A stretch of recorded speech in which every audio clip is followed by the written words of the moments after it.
This is Making ASMR, and welcome to the first ever episode of It Came from the Dollar Bin.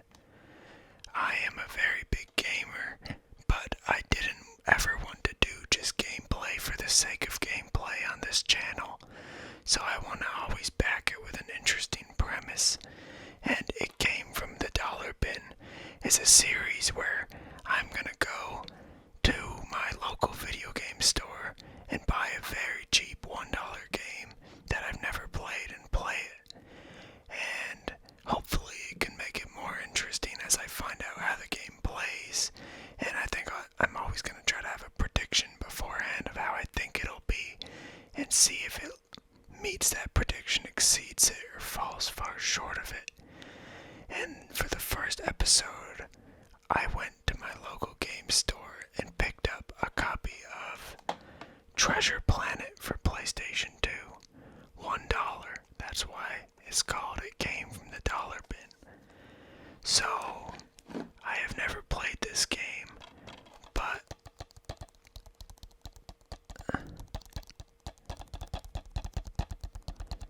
I think my expectations are fairly in check for it. From the box art, we have what seems to be a very typical movie tie-in 3D platformer adventure game with some solar surfing, the new extreme sport. Let's see, grab some intergalactic air, space pirates, solar surfing, a cyborg cook, the loot of 1,000 worlds, set sail on the RRLS Legacy Galleon on the greatest treasure hunt of all times, confront mutiny, betrayal, black holes, and deadly space storms. The hunt is on. All-star cast from the film. This is back when they used to usually get some of the cast back, or they're just using the lines from the film. I will have to find out. Beware of pirate-infested galaxies. Man's best friend. Shape-shifting Bell Morph. So yeah, I don't expect much. I expect a fairly typical movie tie-in 3D game from this time period, which is, I believe, the early 2000s. But we'll see how it goes. There it is.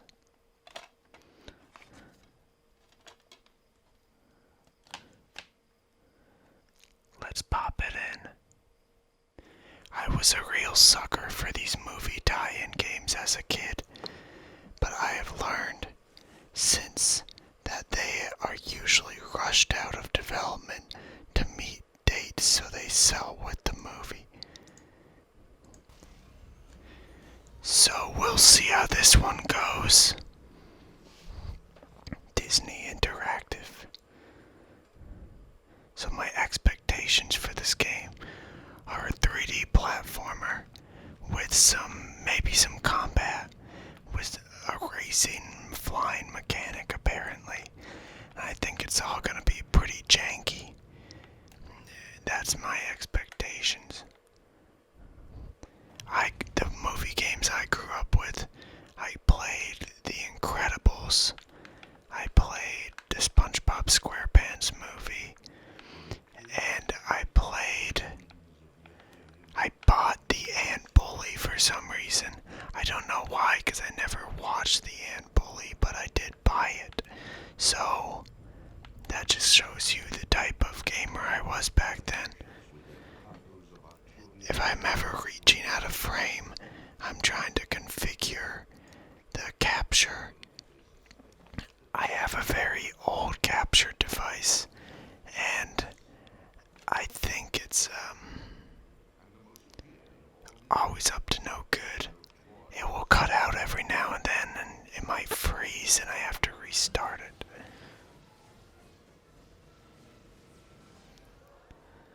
I don't have any real attachment to this movie. I think I watched it once as a kid, but never again. I liked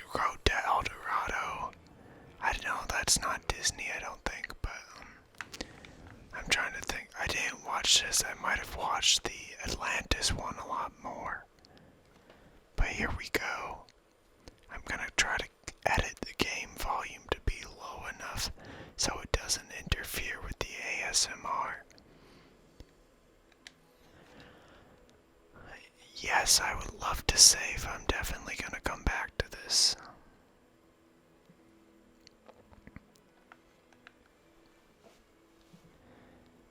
So I'm gonna try to play as long as my patience can take it, which I assume will be 20 minutes or so.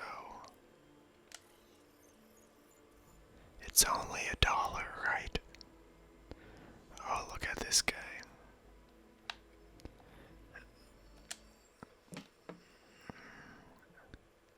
Let's see how these cutscenes are. Oh, right out of the movie. That's what these games do. They either play right out of the movie or they have really bad, janky cutscenes. I don't know which I prefer.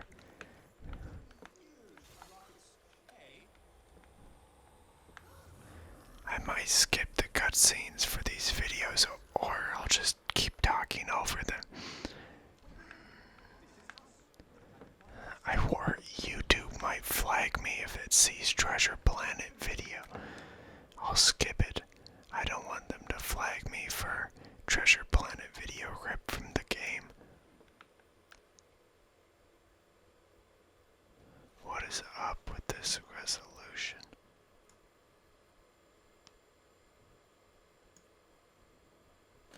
I'm always amazed we were able to play on such small screens as kids, especially 4-player split screen. Oh boy.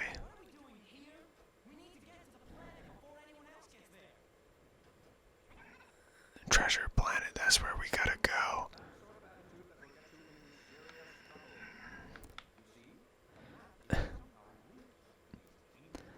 Oh wow. Definitely getting Jack and Daxter vibes. Maybe it's just a floating orb. Nice job. I'm proud of you, man. I'm gonna go find your beacons.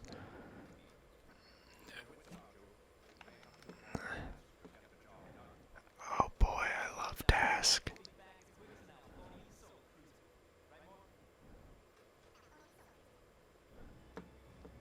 Morph can morph into anything he wants. Here we go.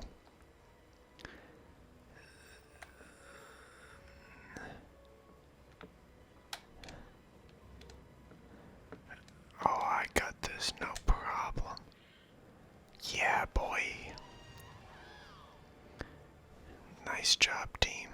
Oh, I gotta save every time I get one. That's exciting. Oh, don't fall. Double jump. What's up, dude?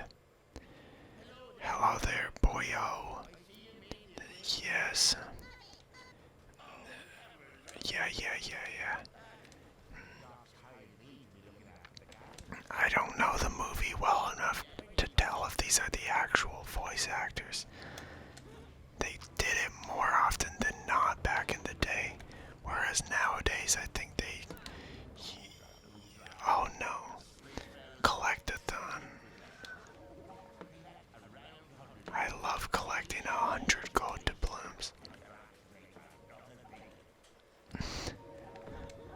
I'm almost glad games are past the point where we collect floaty things. Though I guess Assassin's Creed is still guilty of it with the feathers. There's still feathers in Assassin's Creed. Arkham still has the Riddler stuff. So I guess we're still collecting things just in a very different way. Can I bust these open? I cannot. I need some sort of key. Smash the red crate. Oh, I get cyborg arms. Oh yeah, I could bust that stuff with my cyborg arms. I'm so glad I have cyborg arms. was what I thought this game was missing.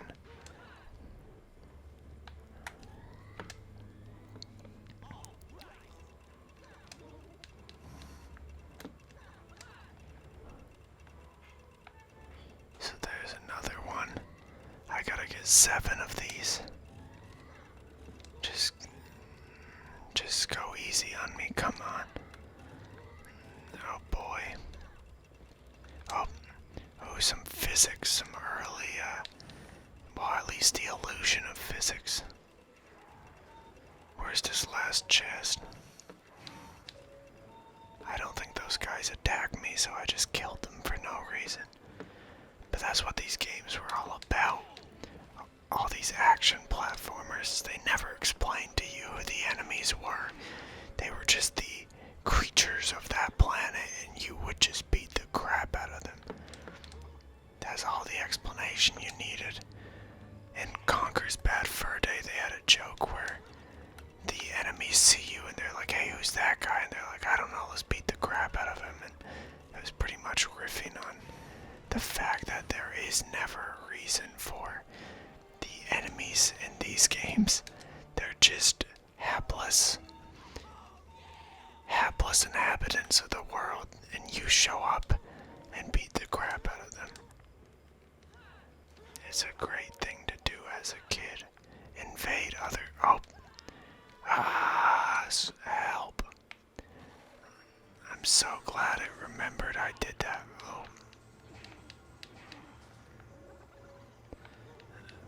I don't need to grab it. This game has some good design things, like it didn't make me redo that whole thing. And overall, it's less clunky than I expected a movie tie-in game to be. He's fairly agile. I mean, coming out around the time of Jak and Daxter, this is actually not a bad sort of competitor / game of the same genre. Great.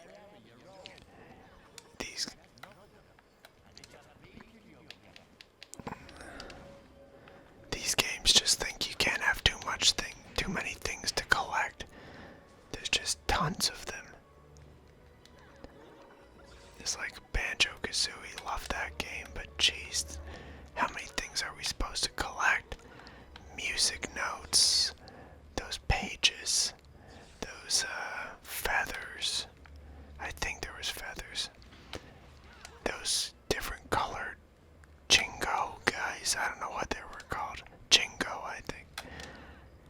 And the puzzle pieces. That game was like a collecting hell.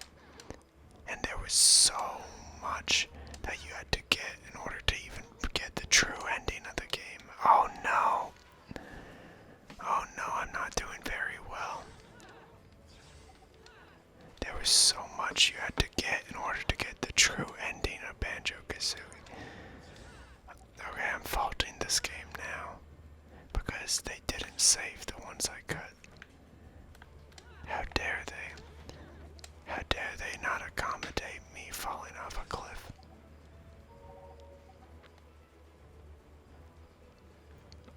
I'll try to play until I at least have 100 of these gold doubloons. Granted, that doesn't take forever.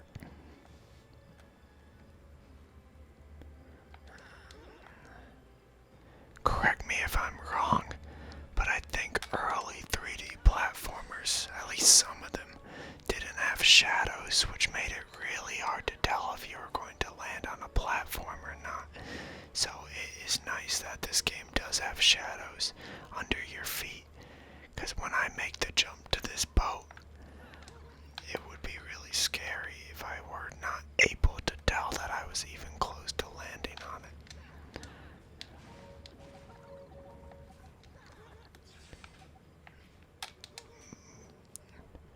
I'm back, sorry, my dog was barking. So, as I was saying, something that surprises me about these movie tie-ins is that they aren't ever that bad, you know. They're always competently made by a team of people who clearly are talented. They just happen to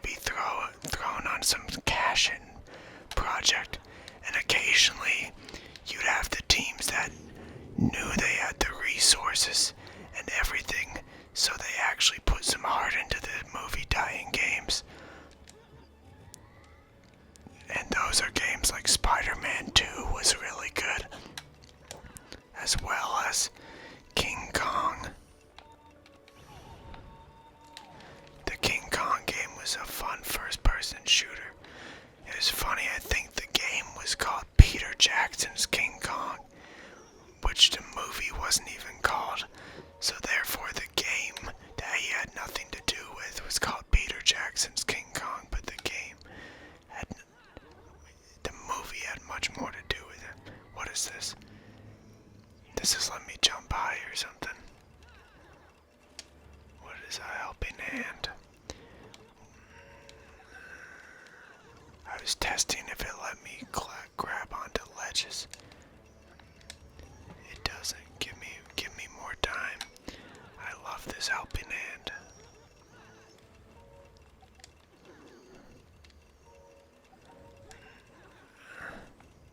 Oh, they literally gave me a helping hand just to pull a lever.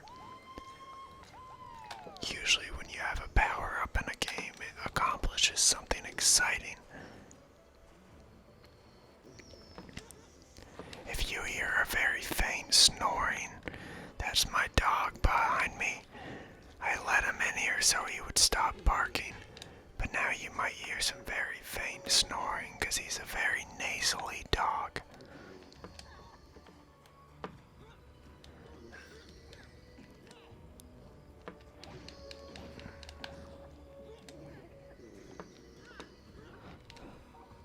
There we go. I think I missed some things.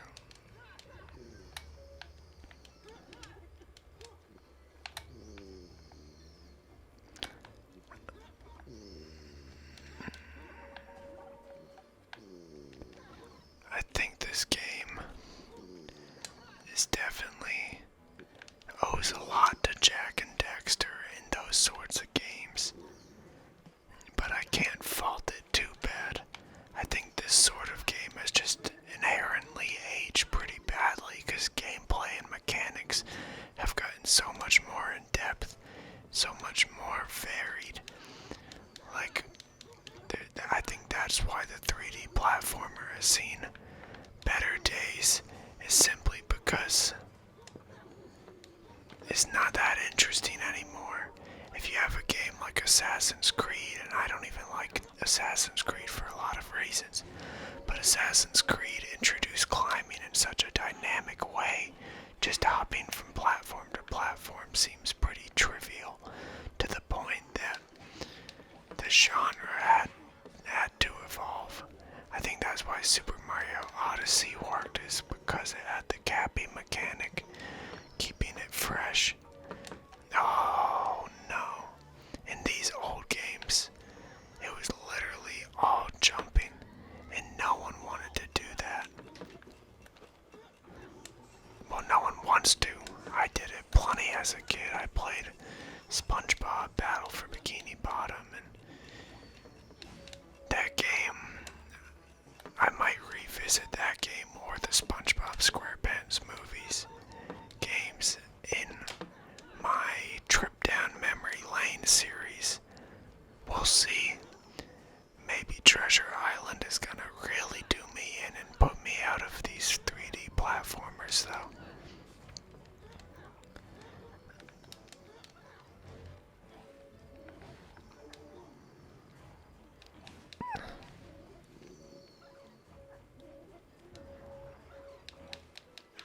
Oh no. Give me some of that blue stuff. I love this game mechanic pretty much every game used, where you had some sort of meaningless collectible like these blue orbs, and then if you get hit once you lose all of them, then you get hit with 0 and you're dead. It's just like coins in Sonic, where they act as sort of a buffer, and then I don't know what getting over 100 does in this game. In Sonic, it actually did something. I think, I might be wrong, but I think 100 gave you an extra life or something in Sonic. Whereas in this game, it doesn't seem like there are lives. unless I've just missed it. So maybe getting over one of these blue orbs means absolutely nothing at all. I'm so close to 100 of these freaking things. Where did this dino go? Oh, it loops around. Okay, well, do I actually have to chase it? Can I actually catch it this way? Come here, dino. I'm gonna try to take a shortcut here. Yeah, baby. Yeah, baby. That was the greatest thing I've ever done. I am so good at catching dinosaurs. Catch Dala, is that what his name was? Or Delilah? It looked like Dala there. Oh no! I couldn't see it coming back this way. Give me this helping hand. I don't think it does anything. Maybe it punches. No, it is literally just a lever pulling hand. And I don't see why this guy is unable to pull levers. He's very self-conscious about it though, so I won't bring it up again. He's like, hey, listen, man. I've always had a difficult time pulling levers, and you know that. And I'm like, dude, I'm sorry. One of my favorite videos on YouTube is a Treasure Planet montage set to Iris by the Goo Goo Dolls. I think that song or one of their songs might have been in the movie, but the pairing is so hilariously melodramatic. It's just a bunch of slow motion clips from Treasure Planet, and it's just, I don't want the world to see me, 'cause I don't think that they'd understand. It is very, very funny in my eyes, but I have a very specific sense of humor. I don't know, maybe I don't. Maybe it's just meme humor. But it's an unironic montage set to Goo Goo Dolls of Treasure Planet. So that's fun. What am I missing? What is this? Return to map. Am I really missing like 3? Find 10 green. Oh my god. I'm missing like 3 of them. Time to go back through and find.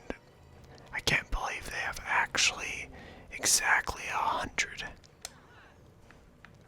Usually, I'd hope these games have some leeway, so it's like there's maybe 120 gold doubloons, so then if you miss 6 or so, you could still get the thing, but now I just gotta scour for every last doubloon. Are they over there, perchance? That's my best bet. I like these physics. Nice little attention to detail that definitely wasn't needed in this game, and it's little details like that sometimes show you the developer, while stuck making like a merchandising tie-in game, at least was willing to be like, well, if I'm making this, I might as well experiment with the medium in a time where games with resources could really experiment, because indie development was much harder back then and practically non-existent. What is that? Do I go over there? I feel like I'm just gonna fall. I can't believe oh. Yeah, I can't grab onto that. I just found out the old-fashioned way by falling to my death. Okay. So I assume, usually with these sorts of games, you get the impression of the game very quick. So I assume there's gonna be a bunch of planets and they're all like this. They all have 5 or so beacons that I have to collect. And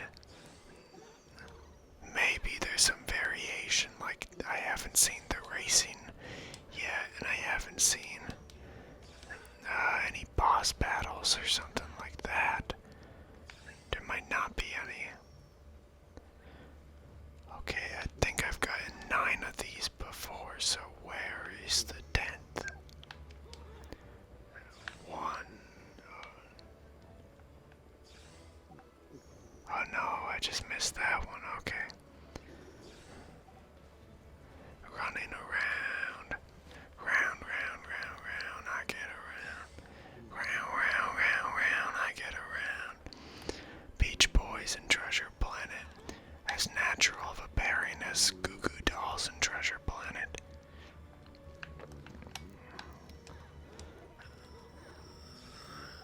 I did it.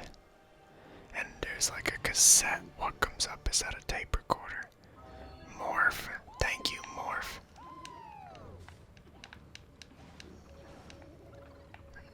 Okay, I still need 6 doubloons. Oh, you son of a... Oh, 3 hits. That's like the hardest enemy in the game. And I just beat the hardest enemy in the game. So, what does that make me? Coolest guy in the game. That's what it makes me. I'm the coolest guy in this game.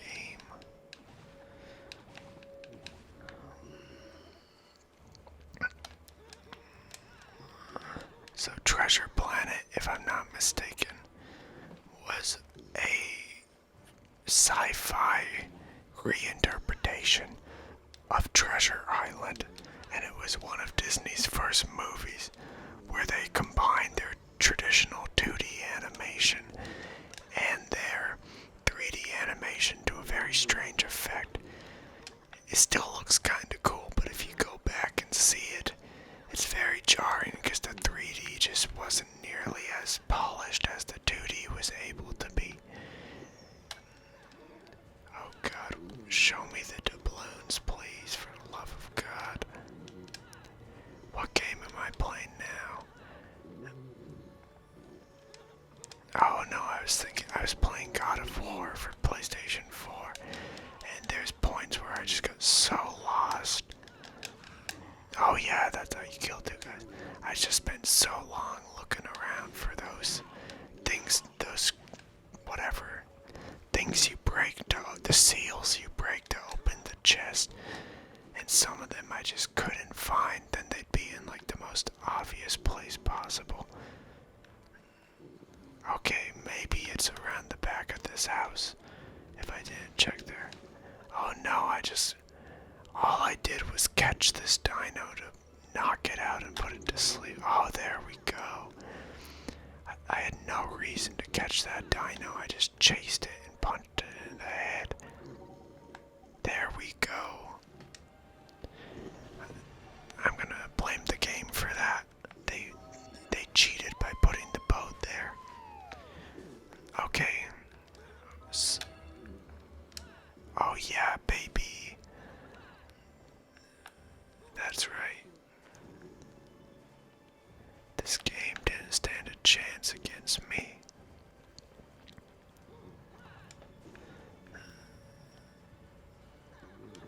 And now I am going to probably end this, but first I want to get back. However I do that and go just see where this game goes next.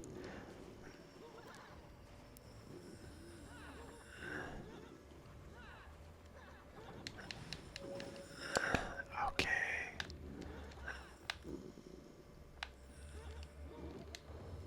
There we go. How do I get back? I'll go back the backwards way.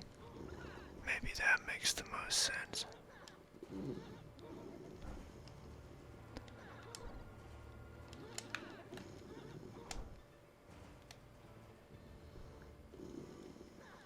Oh, look at this.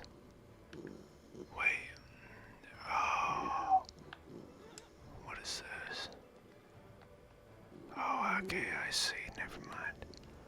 I thought I found a shortcut, but it was just pretty much not a shortcut. Look at this, I'm already speedrunning the game.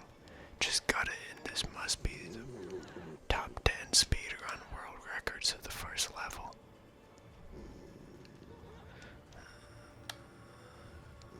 Okay, there was probably a faster way back.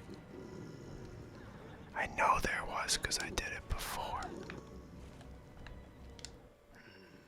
Yes, I beat everything here. I have no reason to be here ever again. I'm done. I'm done.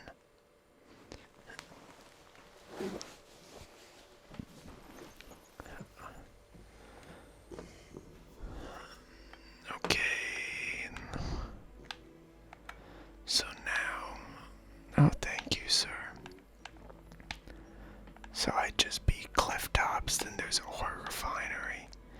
There seems to be about 7, 8, 9, 10 levels. So I assume it's gonna play a scene from the movie. Let's see. Yep. See, skip.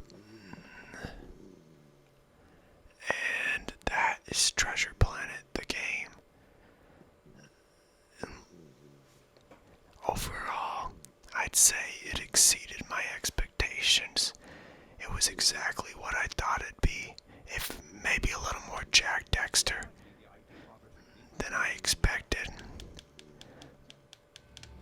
Oh, I'm flying, so I'll do this as I do my outro. It was pretty much exactly what I wanted, what I thought it would be, but a little more Jack Dexter and a whole lot less clunky. So I have to give it credit for that. It is a lot less clunky than I thought.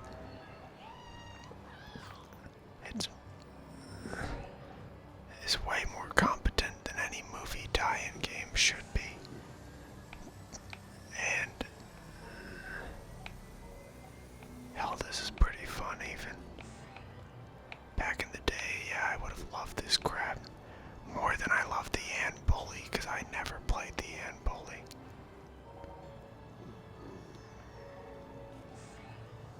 Time extended.